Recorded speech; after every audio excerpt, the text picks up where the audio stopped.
মোল্লা মৌলবীদের ফতোয়ার কারণে নিজেরাও ধ্বংস হবে, জাতিকেও ধ্বংস করবে। ভিডিওটা আপনারা শুনবেন, তাইলে কিছুটা বুঝতে পারবেন। আসলে মোল্লা মৌলবীরা ফতোয়া দেওয়ার কারণে তারা নিজেরা তো ধ্বংস হচ্ছেই এবং জাতিকেও ধ্বংস করতে যাচ্ছে। এই দেখেন, আফগানিস্তান এবং পাকিস্তানের যুদ্ধ লাগছে। এই যুদ্ধটা লাগার পিছনে আমি যতটুকু বুঝি যে তাদের যে আবেগী ফতোয়া আছে না, একগুঁয়ামি ফতোয়া, এই একগুঁয়ামি ফতোয়া সবচেয়ে বড় দায়ী।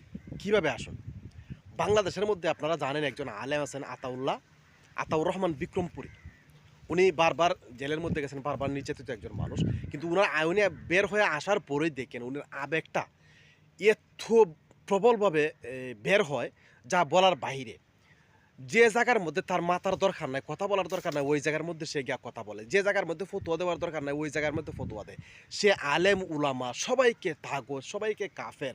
সে সরকারি বাহিনী হোক, রাজনৈতিক নেতাকর্মী আমভাবে সবাইকে সে তাগত। আরে ভাই, সবাইকে যে তুমি তাগত দিবে এটা কোথায় আছে? আবেগে তো ইসলাম চলে না। এই জন্য আমি বলি, যারা আবেগের মাধ্যমে ইসলামকে ব্যবহার করে, যারা আবেগী হয়ে ইসলামের হুকুম আহকাম ব্যবহার করতে চায়, তারা নিজেরাও ধ্বংস হবে এবং জাতিকেও ধ্বংস করবে। সব কিছু চূর্ণ বিচূর্ণ করে দেবে। মুসলিম উম্মার মধ্যে একটা ফাটল সৃষ্টি করবে। আজকে সারা বিশ্বের মধ্যে এই মুসলিম ইসলাম ফুবিয়া কেন? এই সমস্ত আবেগীদের কারণে। আমভাবে তাগত ফতোয়া দেওয়া, আমভাবে কাফের ফতোয়া দেওয়া, আমভাবে মুশরিক ফতোয়া দেওয়া, আমভাবে তারা অস্ত্র হাতে নেবে, এই করবে সেই করবে।